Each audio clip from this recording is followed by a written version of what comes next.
today we just want to talk about Google Analytics and take a deeper dive into the menus. But I wanted to sort of start off with a former life of mine.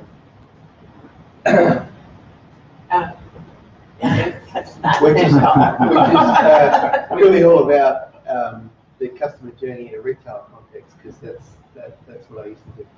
So we used to talk about, well, how do the customers come in, what do they do, what do they buy, in what order, what do they buy it with, and then we'd sit out at the end of the week and look at this spreadsheet and say, well, what's the sell-through in these t-shirts versus the sell-through in these jeans? If they were high, then why don't we put them together to increase the sell-through of both? And it was an enormously complex mathematical exercise that resulted in a very small difference in the margin. But it was still, at that point, these were the control points that we had as retailers to look at customer traffic through the environment, and we could lay out the store in a way that we thought was profitable and interesting to look at, and guide customers through the store that way. It's kind of like retailers now put the milk in the back row because they know that they want you to have a maximum journey, or IKEA is also equally influenced to their customer journey, and it's long. They make you go through the whole thing. Yeah, right.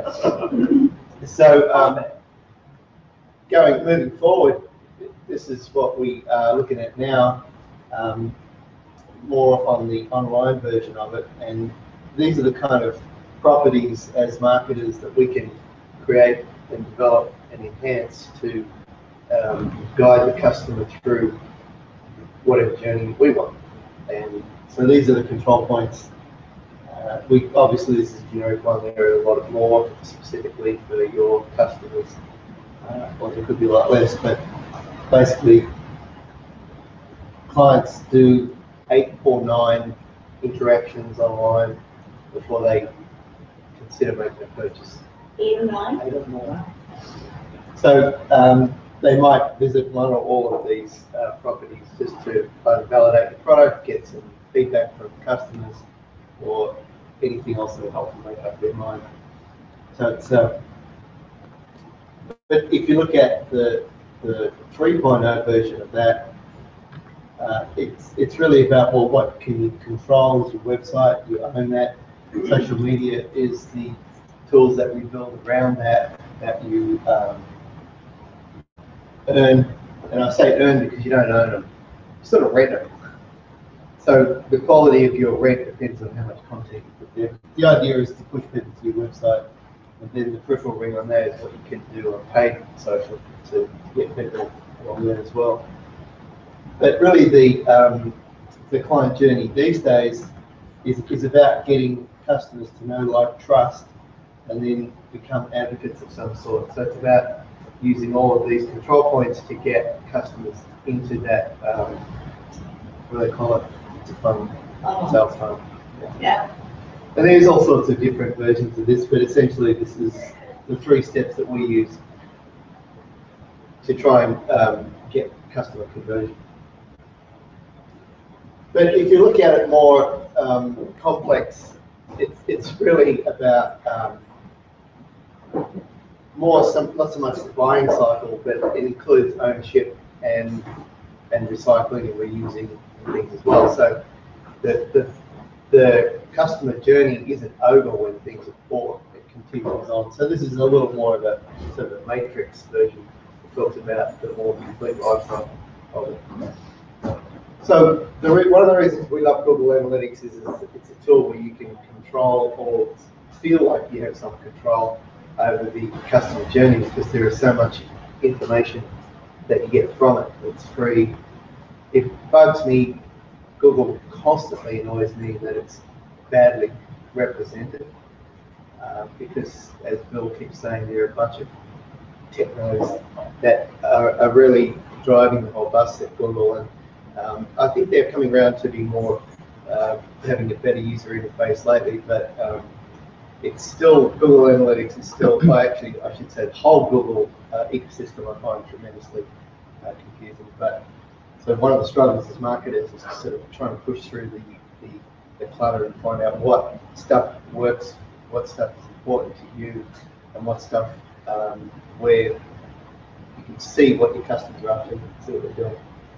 So Julia's just going to talk us through a little bit about some of the menu line items in Google Analytics, and then some of her clients like a deep dive in here, so we're going to talk a little bit about what it looks like. So, over to you, Julia. Are you in? So I know that some people are familiar the left-hand side over here, but I'm just going to go ahead and roll through it really quickly. Carmen, are you familiar with this? Okay, I'll mostly roll through it real quick. All right, go quick. All right, so last Tuesday we talked about the dashboards basically and how you can go ahead and grab information and throw it into this dashboard, so it's really easy for you to see, you know, what's going on where and how and that sort of thing. But all the information on the dashboards are coming from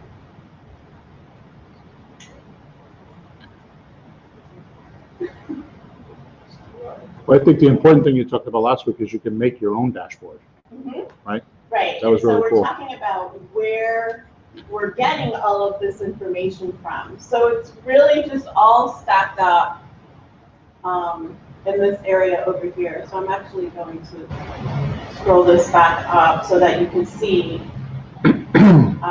everything that you have to choose from as far as what kind of information you can grab. So there's intelligence events, which is another way to kind of figure out how people are getting to what your goals are, what your goal completions look like, what people are looking at as far as real time. So right now it's very early in the morning, so nobody's looking at the beauty salon.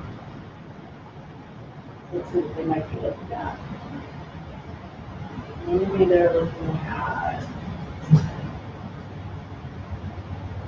Julia, this is a really nice question, but Yeah. who's making up that dashboard? Is that something that I could look up and see, or is it something I So can the make? dashboard already has like just some basic stuff that So if I put it that they in put up there, but you can make your own dashboard as well, and you can decide that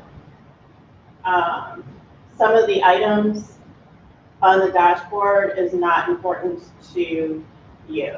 But what I'm saying is, if I wanted to do, I put my name in on something like that, would I find something or no? I have to make something. I can't just No, go- so the dashboard, Now, the matrix are there already, you're just choosing which you're ones you want to just see choosing which first. ones. But there's already dashboards up there, and then you can add and Okay. subtract But you have to dashboards. make it. It's nothing that I just open a page and it's already there magically. No, the dashboard is already there magically. For me, for everybody. For each book site. Once you set up your Google Analytics, Oh, okay. yeah, once you set up the That's Google my question. Analytics, then it's there. And then you can customize it, because some people like to see certain things quicker than other times. and you No, can no, I customize got that part. I just didn't know if it was set initially and then you change it. Yeah, or it's if set it wasn't. initially in the That's exactly how that works. And you can also add different types. So see how you can have a new dashboard here. So if I wanted to have a dashboard right here that was, you know, just strictly all AdWords information, I can do that and then start bringing in the information that I want to have. So in this case, I want to have all of my Ortho Now ads. And I can just start, Oh, you know, moving through all the pieces of information that we want to have. okay. But with this one, let me see if anybody's. So this shows you how many people are actually actively on the site right now and what they may be doing. That's the Ortho site, Uh-huh. nice. Wow. What's the Well, that's very specific nice. thing? Yeah, he's got some people looking to come in today. Yeah, so this shows you, these are the pages that are currently active right now. So people are looking at the location of the offices, they're looking at specific doctors that they're interested in, that sort of thing. You have your top referrals, and there's no data right now, there's no data for social traffic right now, so people are probably, they might already have an appointment, right? So they've been referred by a doctor, by their primary care physician, and the two questions that they're asking right this very second is, where the heck am I going? Where is this And in 5 minutes, I'm supposed to be there. Yeah, in 5 minutes, I'm supposed to see them. Who? And who am I going to see, right? So you can see right here, there were 3 doctors up. They jumped off the page, right? So they already got the information about that particular doctor, that they're probably, they may be visiting for the first time. So you're getting information about that. And then you can also see where people are coming in from. Right, so now we have people looking from New Haven. We have somebody looking from Boston, which is not that uncommon, because now they have very specific type of surgeries that they do. There's one that was just in the news recently, and it's 3D printed knees. So you can have, it's 3D printed joint replacement. Wow. So they take, a photo of your knee, blah, blah, blah. So that sort So of they thing. can customize that shape of the knee to be more Yeah. like your actual knee than Right. off the shelf. So one of the things, now because this was on the news, one of the things that we may look at in our acquisition, where traffic is coming from. So this is acquisition, this is all traffic, where people are coming from. So say you know that there's a news story that came out, or you know that you're doing some advertising, or that sort of thing. You want to see where that kind of fits in, how that kind of impacted people visiting your website, and then from there, where they actually visited your website. So you can see here that this is some Google advertising right here. And you can see that over this period of time, it brought up in 229 of the visits that have come in. So this is really important because we've been paying for this. And I'm going to show you what that looks like. You're raising your hand. Sorry, That's not to okay. jump. In the actual categories, the referral, did you customize those to the channels, or does it come in search yahoo.com/referral? So no, so these right here, so this is Yahoo Organic. That is not customized. This is not customized. This is if you're doing Yahoo advertising. Okay, so that's In their search, that's what they give you. So it's the same thing for, there's another one here, searchxfinity.com. That also means that when it's referral and search Xfinity, that means that they've actually purchased advertising. So they're purchasing advertising from Google, right. from Xfinity or Comcast or whatever, that sort of advertising, from Yahoo. There are some Yellow Pages is another one. So this was another one. This was WTNH. We actually had a story on WTNH about one of the docs. So we want to kind of follow along and see like how that PR, that public relations actually impacted as far as people visiting the site and checking us out from that perspective. So it was on WTNH's site or your own site? You took the video and put it on your own page? Well, so both, actually. So WTNH ran the story. So they run the story both on the television, on TV, and then they take the story, they take the video, and they put it on. So you track the their video site. internet? Yep, so we tracked it through there, and then we also tracked it through our own site as well. So we took their video, put it on the site, and then threw it out through the social channels as well. So you can see there's a lot of things going on as far as the traffic is concerned, and they definitely don't want to look at all of this information. They don't really need to. They want me to do that.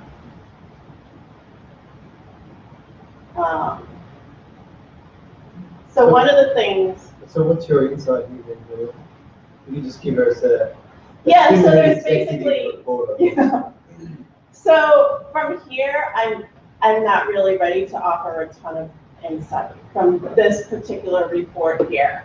I know that, you know, we're running some advertising. The advertising is doing pretty well, but I want to see how well that advertising is doing and where they're going. We're going to dive a little bit deeper in there. So we're going to look at this a little bit deeper. It's a pretty good site. It gets 11,000 hits a month from Google Organic. He's ranked. Yeah. Yeah, he's ranked. And almost 80% of that's just organic too, right? Yeah, and you want to see that as well. You know, I'm not going to, you know, cry over the fact that we're only getting 229 from Google pay-per-click. We really want our organic to do the heavy lifting. We don't want them to spend a lot of money. Still at 1.23, it's better than, you know, a lot of direct mail and everything else, so it's Yeah. still good Yeah. marketing too. I would think that your click campaign would just pick up some of the perimeters, like on keywords that may not be ranked or something like that. I would Yeah, pick up those. keywords. And then the other thing that really worked out well is we did a lot. This is something, I don't want to go too far into Google AdWords, but this is something that a lot of people don't even think about or realize or, you know, is display advertising. Yeah. So display and the Google partner sites, and then YouTube advertising. We do a lot as far as the YouTube advertising. It costs very, very little 2 cents. as well. So is Yeah, that for banner ads on YouTube or for video? Pre-rolls? Pretty much. Pre-roll. yeah. So, so yeah, so they're very lovely because they own the AdWords as well. So we connected, whenever you have an AdWords campaign, just really quickly, that's another thing that immediately should be connected to your Google Analytics. And they don't do it automatically for you, you actually have to go through the process. I know. But that's, so here you can see what their Can I spend interrupt you one quick is. one? On the connection to AdWords, Google's connecting to a phone. Do they connect to your mobile phone? I was going through it the other day and it looked like it connected to my carrier's number instead of my own phone. I'll ask this. Oh, yeah, I mean, because I think, well, we have a phone on the salon that I do work for, and it actually, it goes to their business phone. So, okay, so here we're doing very specific advertising with search, and this is showing how we are, how it's split up. Each of the campaigns are split up, and it goes through everything. The keywords that we're using, how that's working out, the search queries, how people are actually searching. This really helps too because this helps us. So a lot of it is, this is actually more to see where the heck we are. So those are keywords that you are putting in there and tracking, or it's just keywords These that are Google the recognizes? queries. So these are people. So this was one. This was a very specific one. Medicare insurance podiatrist foot specialist. So we have foot specialists in the keywords that matched up with the search query in that way. And the other thing too is that we have to use these keywords because A, it's in the name, Connecticut orthopedic specialist, but there's the orthopedic group, there's Center for Orthopedics, there, you know, so there's a combination of words all the time. There's Connecticut, you know, whatever. So all of those words are being used by other organizations as well. Oh, I see. Yeah. All of these terms, even, you know, one of them said associates.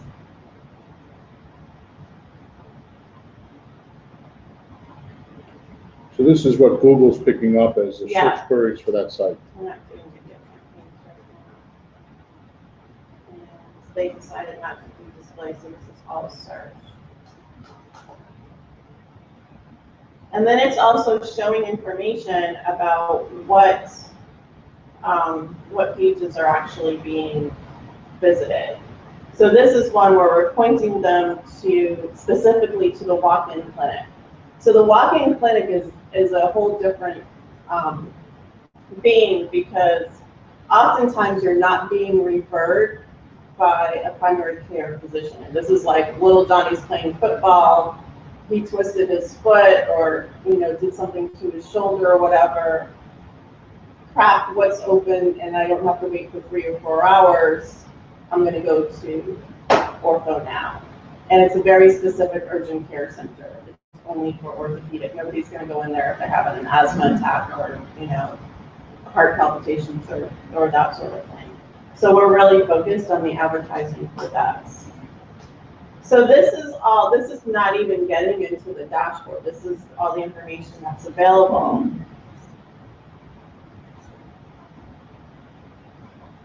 And then they have a whole separate section that is specific to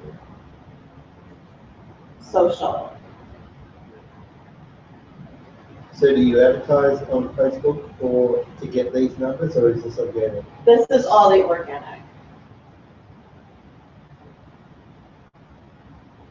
So this is Facebook, Twitter, LinkedIn, and Google+. And I'm not really worried about the numbers down here so much, especially Google+, because Google+ is actually, it is carrying its weight as far as phone number, directions, you know, information, that sort of thing, kind of like mapping type of stuff, more location-based information. So these are as opposed to backlinks. This website. is where you're actually monitoring, somebody's on Facebook, clicks on a link, goes to the website. Mhm. It's not views on Facebook, I think, because Facebook has its own insight. No, this is actually how people are getting to our site Back to the site from from Facebook. Facebook and what that looks like. And then again, if you can just go in and take a deeper dive when you click onto Facebook. That's what I just did right here. Boom. And it shows all the pages that they visited based on that. That's a So 30-day this was a snapshot? big one. What's that? That's a 30-day snapshot? That's 30 days? It's 30 days, yeah. Yep, Yeah. 30 days. You can expand it out. Yeah. That's pretty good, 17,000 hits from, say, Facebook. We're doing a good job. So this was another one that was like very specific to, we had posted about the docs being in the New Haven Living Best doc. So you can see how this is working. There's advertising working, there's public relations working, there's social posts that are working, and how this all kind of flows through.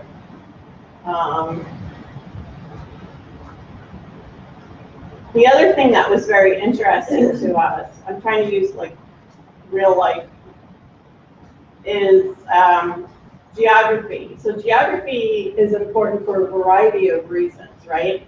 So for Mind Map, we're really only looking at 8 towns. How people are coming through to our site from 8 specific towns, how they're interacting with the website, what kind of decisions they're making, what kind of information they're looking for, and that sort of thing. So we really want to make sure that they hone in on that. Here, because we have, with COS, we have some very specific things that people will travel for, and we want them to travel for. We want to see what people are looking for. So what I would do is I would look for an increase. We already know that people from these towns, New Haven, Hamden, Milford, Branford, Wallingford, right? That's not too far out. Guilford, West Haven, that sort of thing. But these are the numbers that we're really interested in. So when we see an uptick or a downtick, I'm going to compare it to the previous period, to the previous month.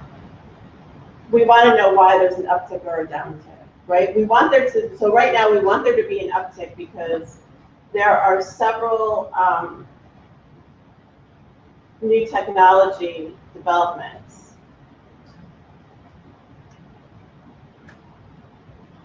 So these numbers are actually a little bit down.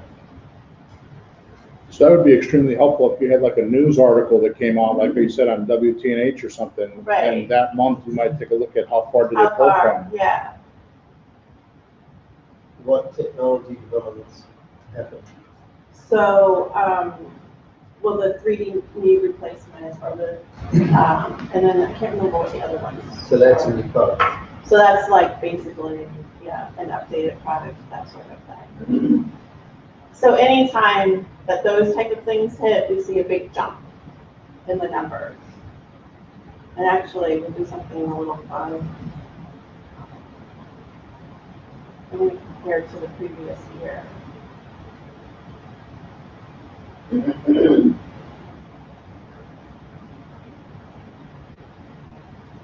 Oh yeah, oh, just a little down.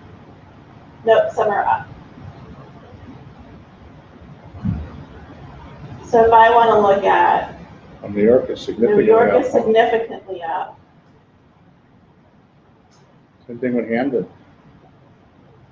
Wallingford is up. Boston went down a bit, but New York is definitely up. So I want to know, why people are not as interested in Boston. I pretty much know why, right? Because Boston is like the center of however many hospitals. They're not going to really travel. But New York may, the New York area may, and those a little bit further south in Massachusetts, maybe those in Rhode Island and that sort of thing. So this is a reason why location demographic is really interesting. Now, I just got another new client, and this is going to be really fun for me for Google Analytics because it is a local brick and mortar store. So they get people that are around the New Haven area, Branford, that sort of thing, the concentric circle. And then maybe people who are coming in because they're dropping off their kids at Yale or because they go to Yale or that sort of thing. They're looking to actually go online and sell sell online as well as in the brick and mortar store. So what I want to see in Google Analytics, once we get the campaign really going and the website up and everything, is the growth in the locations. More people from more different locations in the United States who are looking at this. So we're going to roll this out kind of region by region. So we're looking at that information. So you're going to do it nationally then? Right. That'd be cool. The other thing, I said I was going to do this quickly, didn't I? But these are things that I consider, very important. The change in how people are looking at your website through desktop, mobile, and tablet. So at around this time last year, these numbers really jumped up for mobile. We were down around maybe 1,000 or 2,000. The year before, kind of moving up to like around May. And then the numbers were starting to creep up on mobile. And when I looked at the site on a mobile device, I'm like, this is really kind of hard to navigate. I'm not getting a lot of information really easily. We're going to have to figure out a way to get the most important information on the mobile site. They actually developed a mobile site. Instead of it being responsive, they developed it to be very specific. because it's a huge site. To try to take this site and squish it into be something that's Adaptive plan. just adaptive, so they did a very mobile specific site. Look at But that. our numbers like went totally, up, and this was just a small creep up. But if you look here on the desktop, Yeah, all of these people right in here just dropped into the mobile and into the tablet devices. So you're really, again, if you look at these numbers, and if we had changed things over to mobile and then saw a huge dip, we would have known, okay, whatever we did, that was not helpful. So we're going to have to adjust it to make it so. well, that should have on there the time that they're on the site, right? Does that have that on there? Yeah. And you can add, different variables as well. So here's time. We did an hour index. What would that look like? Excuse me, listen. Thank you. Because even though the desktop went down, if they're spending more time on the desktop than the mobile, then that would be something you would want to know. Right. So these are all the different combinations that you can think about from real life situations. What am I looking for? What are the different types of things, information that I want to tease out of here? That's interesting. Can you scroll down for a minute? Oh, sorry. Scroll down more than where? I was just looking at the bounce rate on the desktop. I wanted to see what it was on mobile. In the center? And see, it says bounce rate. Yeah. 5.2. Look on desktop, it was 35%, 36%. Yeah, actually, let me take the secondary position.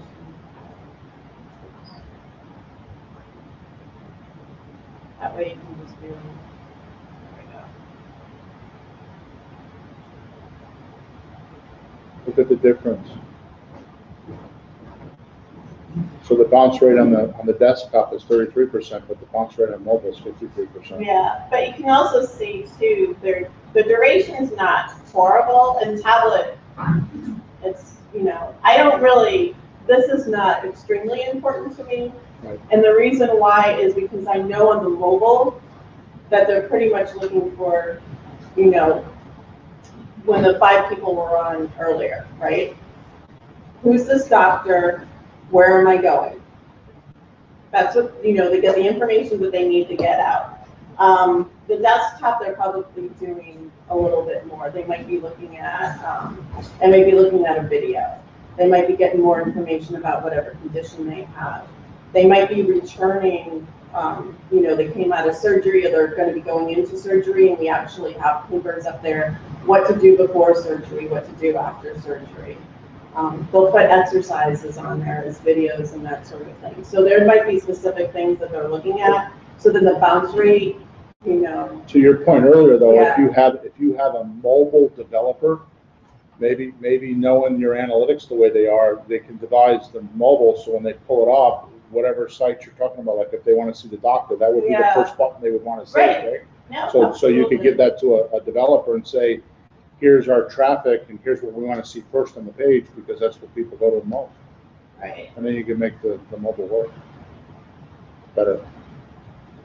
Yeah, interesting enough that the UI UX success should show a higher bounce rate for the mobile if you do it right, because they should be getting to the page they want. That's And right. And not just And clicking off. So the I bounce rate kind could of be- expect people to tool around a little bit more.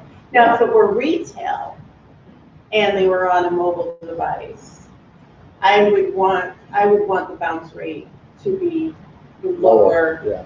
or just about where it is for tablet or desktop, right? Because I want people to shop around, to look at things, to finally find what they're looking for, click it, and go through the process of a purchase. But you have all that data, which is the valuable thing, Yeah. because you're monitoring the site with analytics, so you know how to set the mobile site up. Let me see. There's one thing I notice about mobile sites, it's all about the buttons, pushing the buttons, call now, or make an appointment now. whatever, Right, it's all oh yeah, about the buttons. absolutely, yeah. So you're gonna wanna make sure you get the right buttons right away. So I wanted to just shoot over here, this is something that, when I showed Glenn, because we were talking about doing landing pages for Mind Map, and we're trying out five landing pages. So we want to see, Are they separate URLs, Glenn, or are they their own Yeah. URLs? So it's just the they're one, separate, yep. it's not extensions or subdomains or nothing. Yeah, we took this off. So this goes directly to your page. In this case, it's the home page. And it shows you, that's why there's a problem. They didn't take this down yet, but I'm hoping they're gonna take it down in the next 10 minutes. But it's showing you how people are clicking through the site. The heat map. So, yeah, in-page analytics is awesome because this was really helpful when we were changing this website and we were changing, the other one was the med spa, plastic surgery and med spa. So there's a lot of menu items, there's a lot of things going on the homepage and that sort of thing. And we're looking at how people are traveling through the site and what they consider to be important pages or maybe helpful. Are they not getting to one of our, to a page that we want them to go to because it's difficult for them? That sort of thing. So we actually did this in-page analytics, and because look at, so there's so many. This 28% is that art positions. I think it's the art position. So that makes sense. Having people Or specialties. curious, and then our specialties is 21%. So these are the two big ones. So we want to make sure that when we get here, and then another one that we want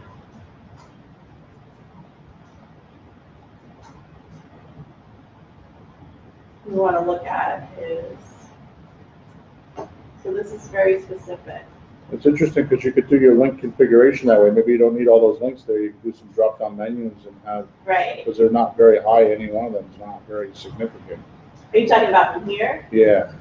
Yeah, I mean, that makes a lot of, this actually makes a lot of sense.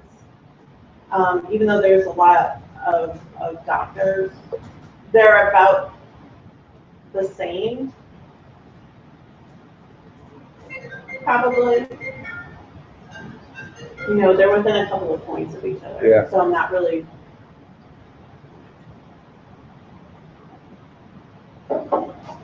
too worried about that.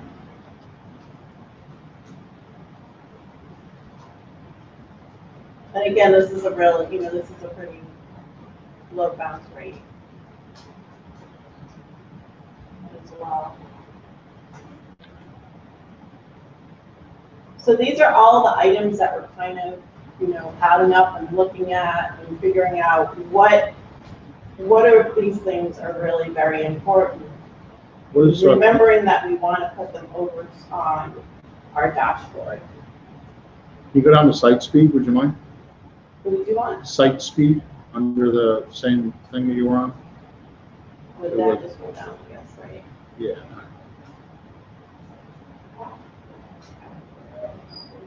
Behavior, site speed. Yeah.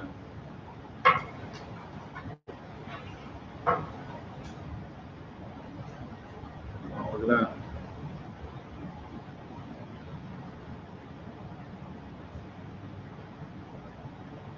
Interesting, they put it in red and green, whether it's optimal or Yeah. not. That's a big ranking factor these days, is site speed. Right. And then by browser. Let's see. Yeah, that's interesting.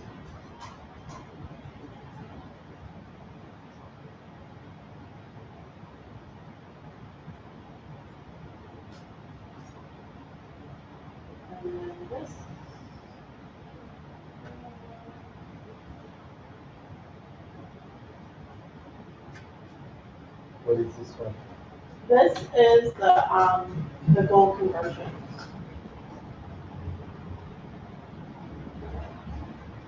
So this is how people are getting to very specific pages. So at one point, we were introducing a new location. They have 17 locations. So we were introducing the Shelton location. So I really wanted to see how people were moving through to get to the information for Shelton. So we were doing some advertising. We had a very specific landing page to just Shelton. And that sort of thing. So I made that particular item a goal. And these are other goals that they were doing. I think it's just some goals. I don't think they're different goals. But the interesting thing, I wanted to just do this as well because Len was talking about the client journey and just how people find things. So these are the top conversion paths. So you just want conversion and then goals? So in conversions, then goals, and then there's goal URLs. But what I wanted to show here was it's multi-channel funnels. Funnels, look at that. So this is like one of my favorite things. Of course, you did the whole, you have a goal set up that you have Yeah. to do routines of. Yeah. This is one So of I'm those. gonna actually, let me see if I can show this through another one that has really crazy cool stuff.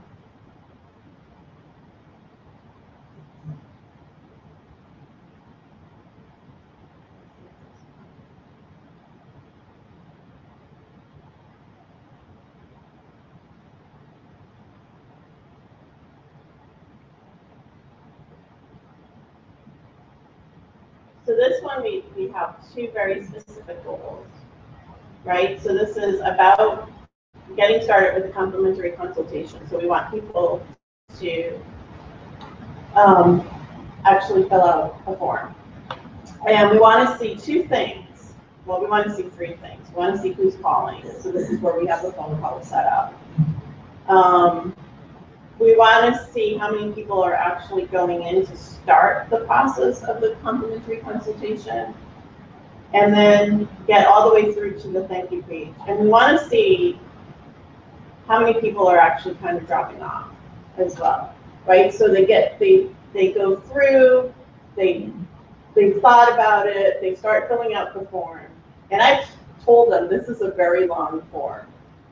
And I think there's always going to be a high drop-off rate because of that. Because as you know, you're doing something like this, and as you're filling out the form, you're like, do I really want to do this? Do I want surgery? Do I want to go through surgery? Do I want to pay this much money? You know, all of these different thoughts. Instead of if you're just doing a really quick form, and don't worry, all your questions will be answered when you get to the actual doctor. So that's a good thing to think about is your form fills and what you're, so I'm just going to show you really quickly. So are they You doing were concerned about the length of the form. I was really concerned about the length of the form. So they doing abandoned recoveries, abandoned form recoveries? Do they call people that abandon the forms? I've suggested it. They have not as of yet. Those are your top prospects right there. So this is what it looks like. They shortened it a bit. Okay, so they did shorten it a bit. This was actually much, much longer.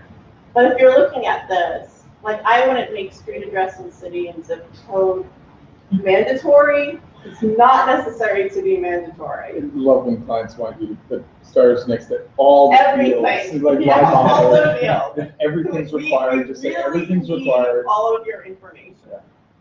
You know, because the thing is, to your point, you know, if we get their email address and maybe their phone number or something like that, we definitely don't need their address.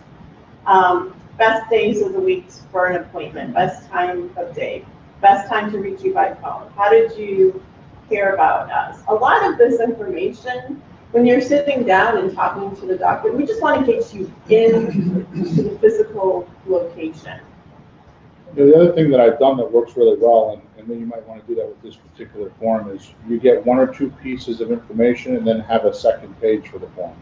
Right. And that Yeah. works. I mean, That I like works well. my idea is just, It doesn't you look know, so as long as we obtrusive. have your first name, your email address, and your telephone number, as long as we can contact you, and it's much better to have either, you know, a voice or an in-person than have to fill this whole thing out. So I use this information to say, hey, you know what? You just had, you know, 148 people start your form and only 35 completed the form. That's less Wow. than 20%. That's powerful. Yeah, that's not going to help you. So this is, again, this is a way for me to say, okay, you know, if my marketing manager says, well, I didn't really get a lot of, you know, signups, it's like, okay, well, this is why. You had 148 people who got to the point of, yeah, you know what, I'm going to do this. And only 35 stuck with that, I'm going to do this. Wow, When that's, you say they started, do they actually fill something out, or they go to the form page? So this is where they went to the form page. Yeah, and they started filling it out and then they abandoned it. So I can actually add to this goal URL. Can I add a time? Yes.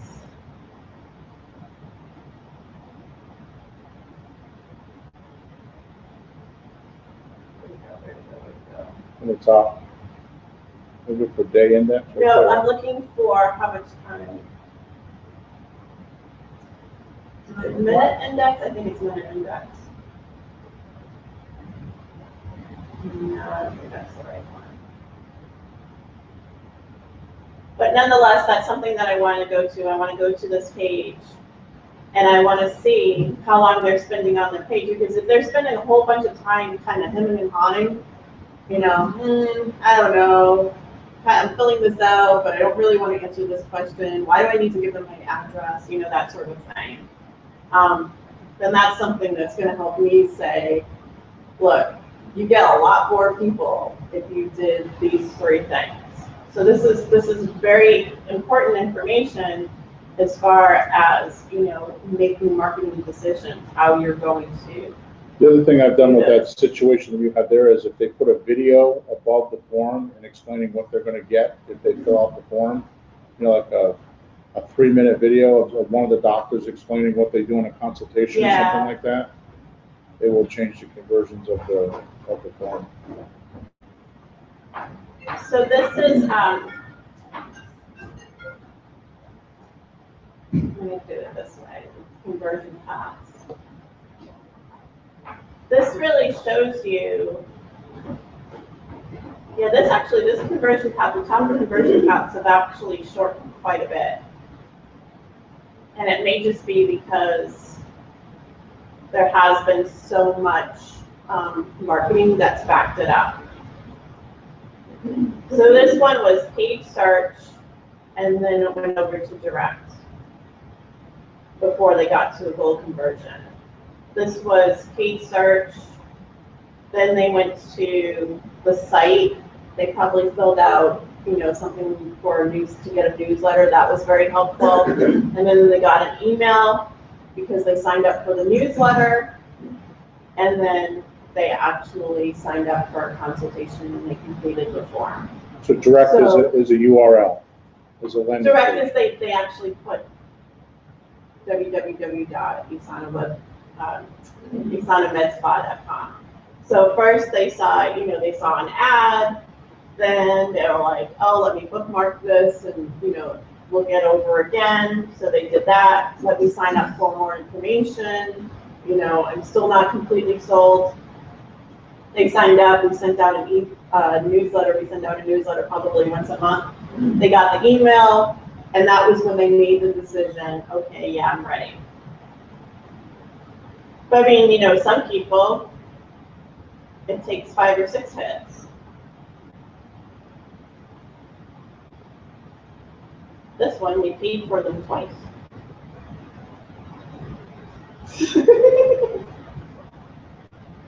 So all these different, this is really what the online customer journey looks like, and how it's helpful for me is if I have a marketing manager or somebody saying, or a business owner saying, well, why do we keep doing social? Why should we keep doing that? It's like, oh, well, because social is part of the client journey that's bringing these people in, that's getting them to call or fill out the form and get all the way to the thank you page. And now, because of social, we have a couple of people that you wouldn't have had sitting in that chair in front of the doctor. It's true. So this is all important pieces of information. So if you're a marketer of any sort, or if you're the one doing it yourself, these are all these questions, or all these scenarios that I talked about, these are all questions, right? Where are these people coming from? What are they doing? How long are they spending on your site? How did they get to your site? Has it been helpful? Has the PR been helpful? Marketing, all of the whole campaign. It's also useful to think about your own journey. If you're going to buy a new camera or whatever, where do you go? That's right.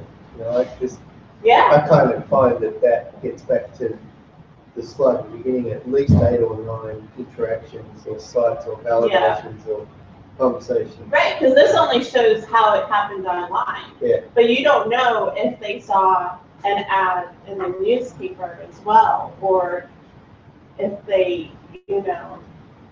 Yeah, this is not conclusive. But it's helpful. Yeah. And it does show that it takes all these different, I saw it on a billboard, and then I looked at the website, and then I saw an ad, and that kind of that helps. Is this conversion path report based on your goal sets? Is this, the path through referral to direct, is that based on your goal sets, or? This particular report is based on the goal set. Yeah, So this is specific to the goal. So right here, I'm going to answer your question in just 1 second. We'll go down here. So I was in conversions. So this is all under your conversion reporting. Right. Your goals, e-commerce, which I do not have an e-commerce client at the moment. But we're working on that. But that would show you, the e-commerce piece would show you.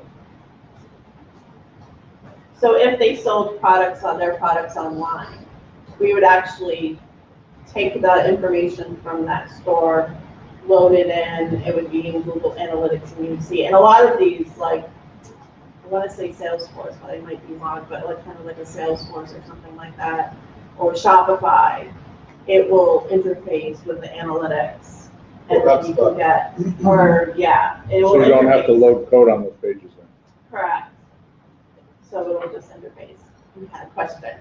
Yeah, you keep talking about customer journey and things like that, and how do you learn how other people go through a customer journey? Because usually my customer journey is learning, like IKEA, for example, you brought that up. Yeah. My customer journey is knowing where something is, looking at the map, planning to sort of get there. Right. Yeah. No, it's Going true. back, going in, and leaving, so I don't have to deal with any of the other stuff. Right. So I completely avoid their kind of mapped out customer journey. Well, that was, and that was retail, and that was we want them to, walk through. But a good example would be, yes, we want to make it easy for you. We were just talking about, for Isana, the form fill out, right? Mm-hmm. That customer journey, I would say, is a little rocky, because it's I have to fill out this form, so it's taking me a long time to do this, and you're not really being informed or entertained while that's going on. But you'll see, a lot of times on retail sites, they'll actually have, this is exactly where, for example, Wave Gallery, you want to know where the Alex and Ani bracelets are, charm bracelets or whatever, right? So you want to go, okay, it's right here. Look, it's right there in that tab. It's a big old tab. You click on the tab, you get everything that you want, right?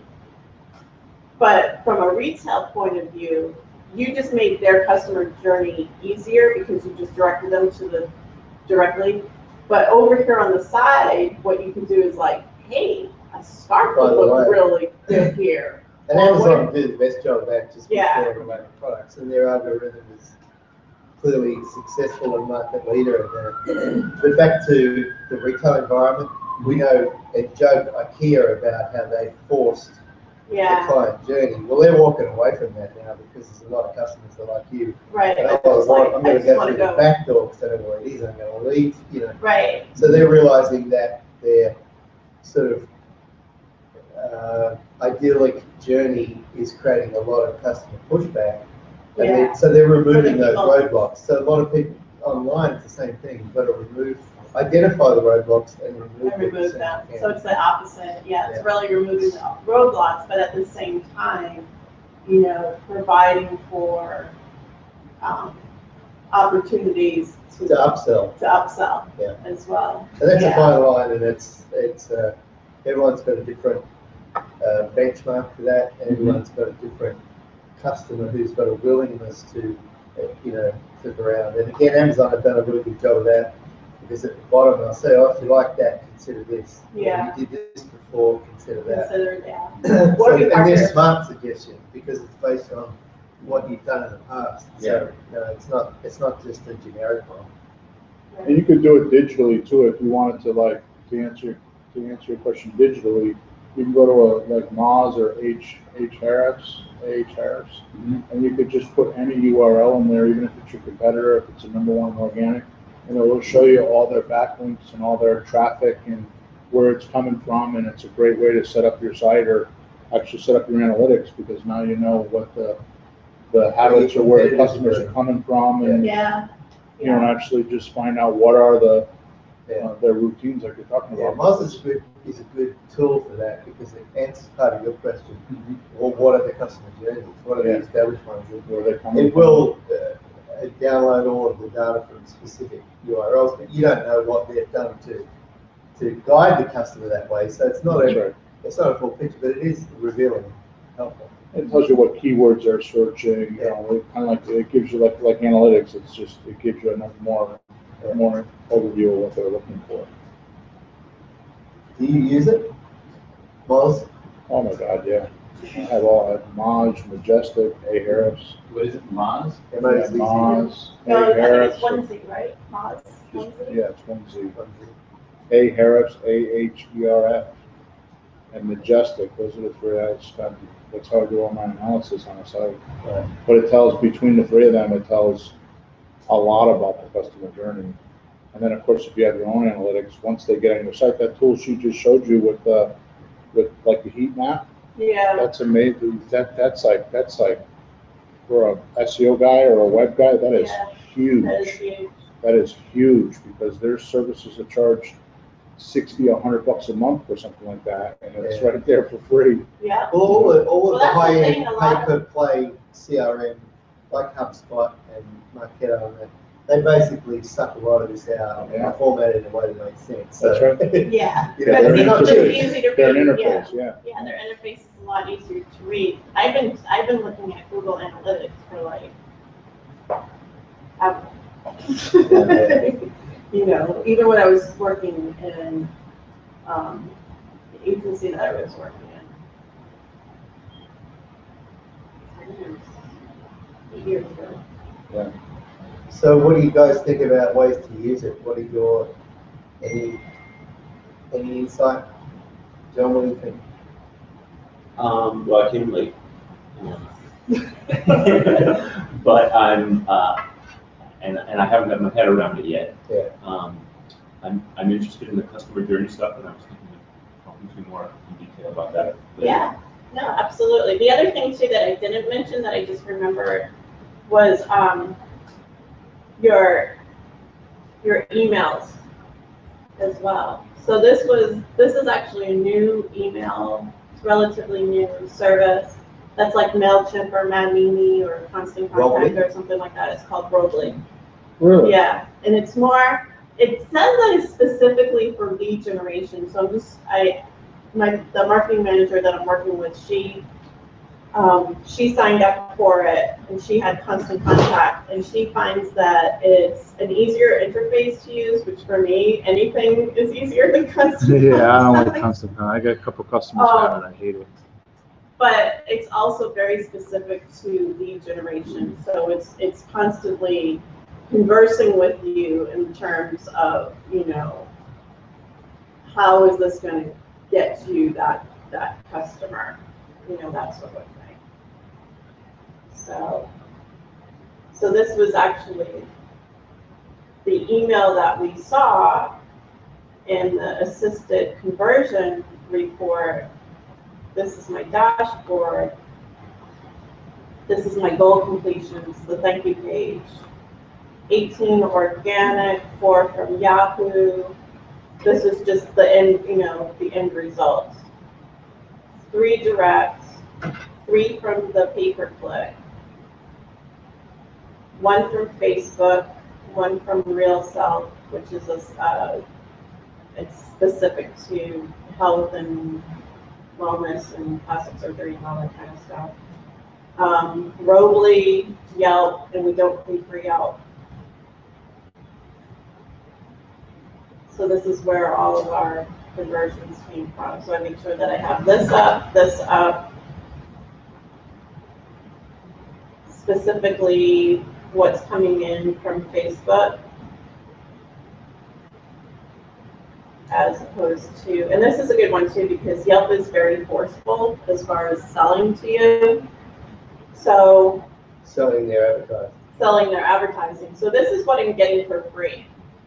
Yeah. I don't need them. And this is what I'm getting from Facebook. Do you So have I'm just, not really, you know, do you have just one conversion goal set here, just the thank you page that this is measuring, or is this? yeah, so the thing that I'm interested on this particular, the thing that I'm interested in on this particular dashboard is the thank you page. And then I can go back and say, okay, how did we all get to the thank you page? Just because you're measuring the call to action for whatever thing you're doing, and the Right. thank you page comes after the call to action, right? Yeah, and the thank you page And then I served can up kind of after, back is out that of the that. form? That's the results from the form, right? From the form, The from the thank you complete, page. yeah, the thank you page is after we've completed the form, they get a thank you page. It has a specific, you know, it has its own URL, which means that that form was completed. And that's the important number to my marketing manager, that she got 35 completions on the thank you page. What's important to me is when she asks me, why did we only get 35 this year? I mean, this month, as opposed to, you know, the 45 or 65 that we got the month before. And then I can go back and I can say, well, here are some things that we might want to increase, decrease. You know what, this kind of advertising really didn't give us anything. Robly did, you know, a pretty good job, but do we have to put another step into the automation process or take a step out of the automation process? I think what's really interesting here in the next 12 months is the amount of sites that are going to switch from responsive to mobile. Because even a lot of WordPress sites that are built as desktops that slide to responsive are still very clunky on mobile. And as the numbers of these go over 50, Yeah, I think it you might want to depends. think about doing it the other way, which is why I like your example of Yeah, that. it depends on the size and scope of the site. I mean, something like the Connecticut Orthopedic Specialist or an Asana Med Spa, there's a lot of moving parts and there's a lot of information, and then you kind of basically just have to boil it down. And if, you know, if a responsive site is able to say, okay, here's what you can pick out of what's already in the site, and we just boil it down, or, you know, we have to build out a little differently. So the other thing I've been using is called Quill Engage. It started off as a freemium, and I think now it's a low 10, 20 bucks a month. Yeah, sort of monthly version. fee. But it does take all of this, all of your dashboard data, and convert it into English, which Makes it I presentable like. for the customer. Yeah, Yeah. because the customer, this is what the customer needs to know. Kind of thing. Yeah. So I think it's 20 months now, but I still find it useful because it looks at all of your activity and just boils it down to, well, this is what you need to know now. Right, In instead a of, 3 or 4 page weekly or monthly report. yeah, instead of us doing that, saying, and then this happened, Yeah. you know, Quill is the one that says, okay, here's all your information. And it's based on, and that's the other thing too, is it's based on what you provide in your report. So it grabs what you provided on the In your dashboard. dashboard, it takes that information and boils it down into plain English, basically. So it's up to you to decide what information you put on your dashboard in order for Quill to be able to grab it. Anyone else got any ideas on new tools, new fun stuff? All right, so why don't we leave it there? It's getting on in the day, even though we don't know what day it is. So because you're on video, could you make sure you tell us what you're going to talk about next week, please? Yeah. Maybe you will. So Sorry. I think next week is the 3rd week, right? Yes. I think one of the things that we want to talk about is how to filter and segment. We get a lot into that. So filtering and segment certain information, so you just, you know, you get exactly what you want. And then filtering is really important right now because there is a lot of referral spam that's So out all the there. things you can exclude to keep your reports clean. Yeah, right? keep your reports clean. Yeah. Sort of good, maybe you should just name that, how to keep your reports clean. No, clean them up. And can you give us a location and time when that's going to be? Yeah, it'll be same place, same time, and same hangout for next week. So come join us at the Grove for Digital Media Sync. We're every Tuesday morning through the month of September and just continuing this saga of Google Analytics. What is the street address? 760 Chapel Street, in New Haven on the second floor. and park on 290 State Street, get your tickets down. 250 State Street. 250? No, but you say general, you said you need to be doing something, do something in Chapel Street. Oh, 760 Chapel Street. Here. Yeah, the clubhouse. Yeah, We're you're doing yelling. this for the camera. I thought you were giving a new address. No, we know you know.